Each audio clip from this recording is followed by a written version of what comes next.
네, YTN 라디오 생생경제 함께하고 계십니다. 대한민국 집코노미의 모든 것 손바닥 들여다보듯 훤하게 보는 손바닥 부동산 시간입니다.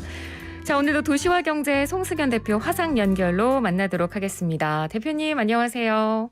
네, 안녕하세요. 네, 제가 앞서 경제상식 퀴즈에서도 관련 내용을 제가 퀴즈로 드렸는데 이미 지금 제가 드리는 질문에 답이 있습니다. 자, 올해 들어서 이 서울 강남 3구의 아파트 갭 투자 거래가 사실상 사라졌다. 이런 보도가 나왔습니다. 이게 뭐 관련된 통계가 실제로 또 나왔나요?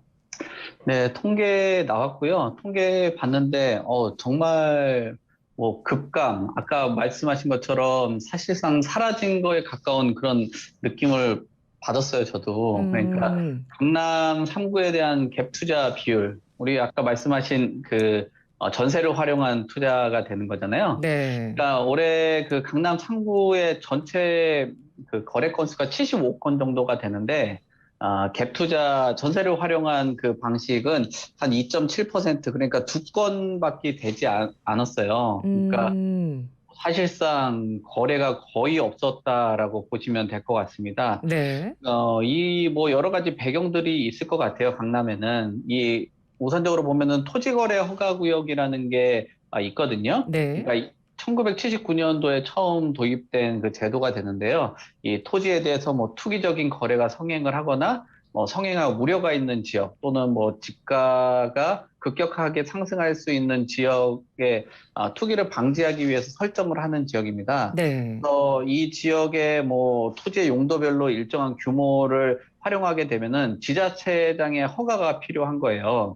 그리고 그 음, 토지를 허가받은 목적으로 활용을 해야 되는데 이것을 뭐 목적에 맞지 않게 활용을 하면은 뭐 토지에 대한 취득가액의 10%를 매년 이행강제금으로 부과가 될 수가 있습니다. 근데 이 네. 강남 3구가 그 토지거래 허가구역에 들어 있고 이 음, 구역에 들어가게 된다라면은 아까 말씀하신 그 전세를 활용한 투자가 불가능한 게 실거주 중심으로만 거래를 해야 되거든요. 그렇기 때문에 음. 사실상 갭 투자가 불가능하게 됐다라고 볼 수가 있겠습니다. 네. 그런데 저희가 오늘 이 통계를 의미 있게 보고 오늘 방송에서 다루는 이유는 방금 말씀해 주신 대로 이 토지 거래 허가 구역으로 지정이 됐었는데도 불구하고 지난해만 해도 뭐 반포일대 아파트는 계속해서 아파트 값이 올랐었잖아요. 네, 맞습니다. 그러니까 그 기존만 해도 강남 3구에 있었던 갭 투자 비율이 평균 한 10% 정도가 됐었거든요. 네. 그러니까 뭐 지난해 하반기 강남 3구의 전체 거래량이 2,800건 정도가 돼요. 그중에 갭 투자 거래가 뭐 한 400건 정도가 되니까 약 음. 한 14% 정도가 되거든요. 네. 근데 여기서 이 14%라고 하는데 갭 투자의 그 주요 지역들이 있었단 말이야. 정확하게 지적을 하셨던 그 지역이 반포였는데, 네. 반포라는 지역은 잘 알다시피 한강변에 있고, 음. 또 요주의 아파트들이 밀접한 지역이 반포가 되거든요. 근데 이것이 제가 아까 설명을 드렸던 토지거래 허가 구역에서 제외가 됐었어요. 네. 그러니까 실거주를 해야 되는 지역에서 제외가 됐기 때문에 그 지역으로 투자 수요가 좀 쏠렸던 것으로 보여지는데, 하지만 이곳으로 아무리 쏠린다고 해도 어쨌든 갭 투자라고 말씀을 지금 계속 나누고 있는데 투자라는 것은 결국은 수익이 창출이 돼야 되는 거잖아요. 네. 과거에 몇 년 동안에 그 급등했던 집값을 사실상 기대를 해보기가 어렵고, 거기에 음. 뭐 신고가가 계속 나오기가 좀 어렵겠다라는 그 전망들, 또 여러 네. 가지 뭐 다양한 의견들이 있지만 뭐 보합이라든지 하락에 대한 의견들이 과거보다는 상당 비중 올라온 상황에서 음. 단순히 토지거래 허가구역에서 제외가 됐다라고만 해서 네. 이 거래가 활성화되기는 어렵다. 결국은 과거처럼 투자를 해서 그것을 기대하는 그 수익성은 담보가 되지 않겠다라는 생각들이 일정하게 있고 또 고가의 주택을 보유를 하면 보유에 대한 세금 같은 경우도 상당 부분 증가를 했기 때문에 네. 과거처럼 투자를 적극적으로 하는 그런 시기는 아닌 것으로 보여집니다. 근데 그럼에도 불구하고 올해 들어서 유독 이렇게 뚝 끊긴 현상이라고 볼 수 있는 거잖아요. 아까 말씀해 주신 대로 두 건밖에 없었다고 하면 진짜 거의 사라졌다고 봐야 되는데 올해 유독 이런 이유가 있을까요? 우리가 지금 이야기 계속적으로 아마 부동산 시장에서는 작년하고는 조금 다른 분위기가 있다라고 보여져요. 그러니까 네. 사실 강남 상구는 집값 상승의 견인 지역들, 또 소위 말하는 그 시발점이라고도 이야기들을 많이 하는 그 지역인데, 이곳에서도 지금 하방에 대한 압력들이 나타나고 있거든요. 음.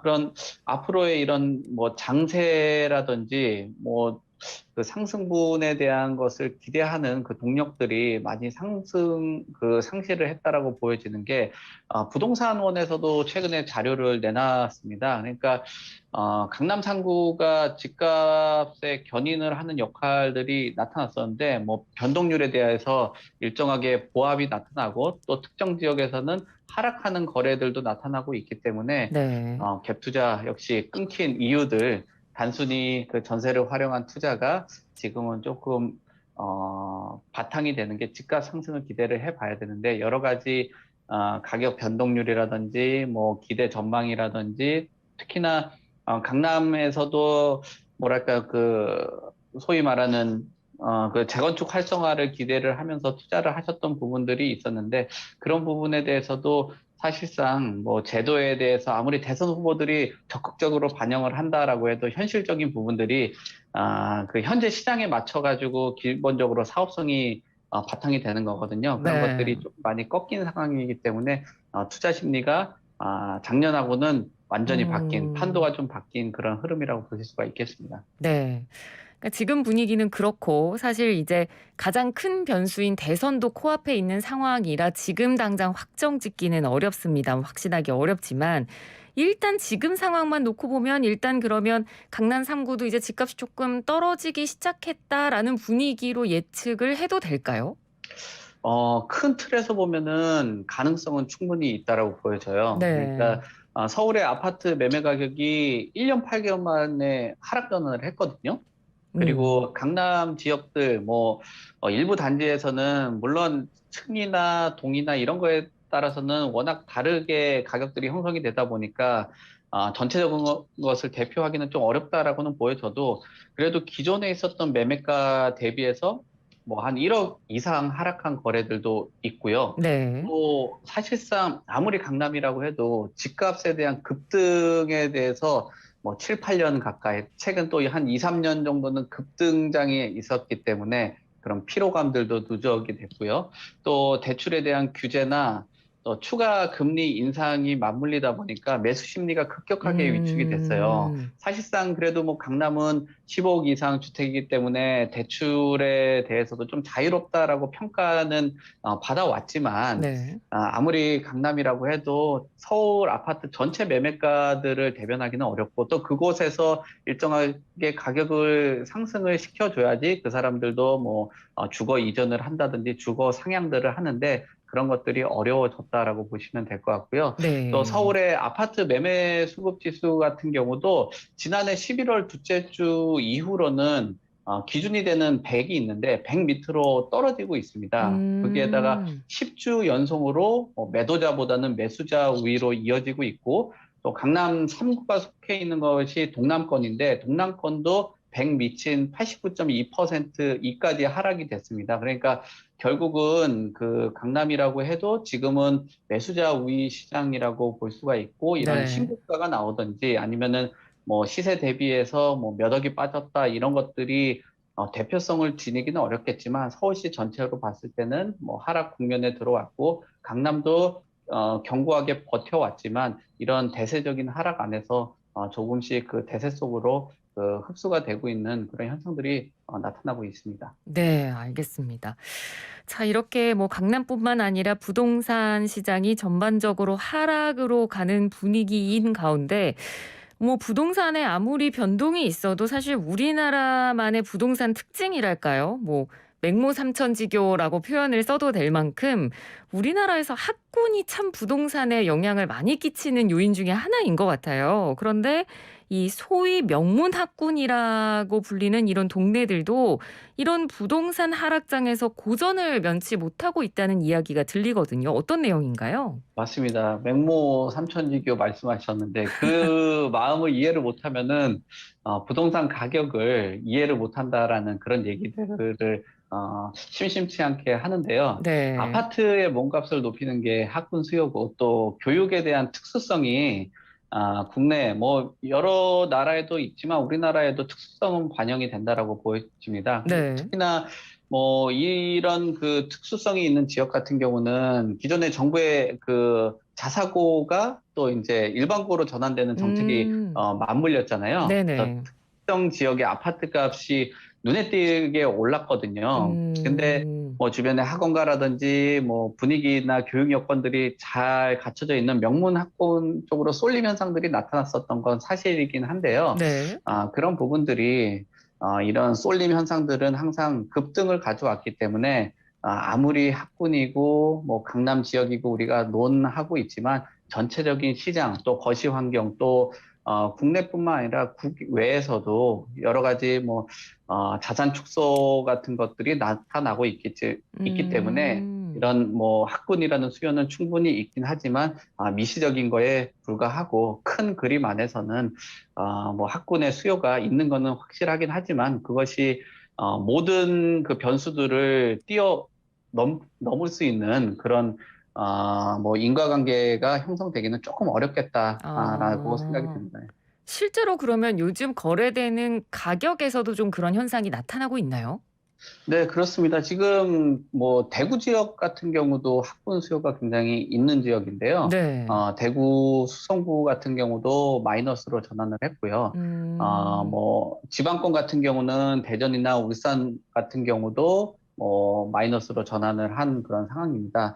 그 대표적으로 보면 아까 대전 말씀을 드렸는데 대전 유성구에 있는 아파트 같은 경우도 지난 10월에 한 9억 4,500에 거래가 됐었는데 네. 뭐 하락세를 맞고 나서 뭐 2달 만에 한 1억 6천 정도가 낮게 거래가 됐다라고 나오고 있고요. 뭐 네네. 대구에 있는 그 아파트 같은 경우도 뭐 한 2억에서 뭐 2억 5천 정도 하락 거래가 실제로 나타나고 있습니다. 그러니까 이것들이 단순히 학군 그 수요가 빠져서 가격이 내려갔다라기보다는 뭐 특정 지역의 공급 물량이라든지 이런 것들과 또 거시적인 변수, 금리, 그다음에 전체적인 대세 하락과 뭐 급등에 대한 피로감 이런 것들이 학군 지역이 이것을 방어하는 것은 한계가 있다. 결국은 큰 그림 안에서 전체적인 하락 안에서 뭐 학군 지역이라고 해서 버틸 수 있는 것은 아니다라는 것을 좀 음. 현장 실거래가에서 목격이 되고 있는 상황이라고 볼 수가 있겠습니다. 네. 그래서 지금 이런 상황에서 일부 전문가들은 이런 전망도 했더라고요. 그러니까 이 이른바 학세권이라고 불리는 이런 곳에서는 아무래도 뭐 어린 자녀가 있는 수요층이다 보니 이제 30-40 대들이 주요 주거층일 거고 이 주수요층인 30-40 대들이 지난해 이 부동산 상승장에서 상승폭을 더 올려놨기 때문에 '하락장에 들어서면 조정폭이 더 커질 거다.' 이런 전망도 나오고 있는데 이 부분에 대해서 대표님께서는 어떻게 생각하세요? 저도 그런 내용들은 일정하게 동의는 합니다. 왜냐하면은 음. 그 3040 세대들이 뭐 아무래도 대출을 활용을 하고 또 네. 아무래도 많은 사람들이 매입을 했기 때문에 그 조정폭에서 많은 그 매입 3040 세대들이 가격에 영향을 받는 주 수요층 또 매수자가 될 수밖에 없다라고는 보여지는데 네. 단순히 아까도 말씀을 드렸듯이 뭐 학군적인 수요 또 3, 40대들만의 문제가 아니라 시장 전체의 그 큰 음. 그림 안에서 움직이고 있다라고 볼 수가 있겠습니다. 뭐 다른 기타 지역의 3, 40대들이 샀던 지역들도 뭐 가격의 흐름이 다양하게 나타나고 있기 때문에 그것만 가지고 뭐 낙인을 해서 가격들의 변화나 뭐 가격들을 예측을 하고 전망하는 거는 조금 오류가 생길 수 있다라고는 보여지는데 분명한 음. 것은 뭐 그게 얼마나 기여를 하는 건지는 잘 모르겠어요. 좀 더 네. 세부적으로 봐야 되긴 하겠지만 근데 3040 세대들이 샀던 곳들 그다음 젊은 세대들이 주택을 많이 매입을 했다라는 것은 뭐 가격 조정을 하는 데 있어서 영향을 충분히 받을 수 있다라고 보여집니다. 그리고 최근 들어서 뭐 과거에 10년, 15년 전에 주택을 구입하신 분들의 주택 부담 능력이라든지 뭐 네. 최근 2, 3년 사이에 주택을 부담해서 금융에 대한 부담을 하시는 분들은 전혀 다른 부분이기 때문에 이 부분도 음. 일정하게 동의가 되는 부분도 있긴 하지만 시장 전체를 보고 판단을 했을 때는 일부분이다라고 보시는 게 좀 더 맞지 않을까 생각이 듭니다. 네, 알겠습니다. 오늘 말씀 잘 들었습니다. 고맙습니다. 네, 감사합니다. 네, 지금까지 손바닥 부동산 도시와 경제 송승현 대표였습니다.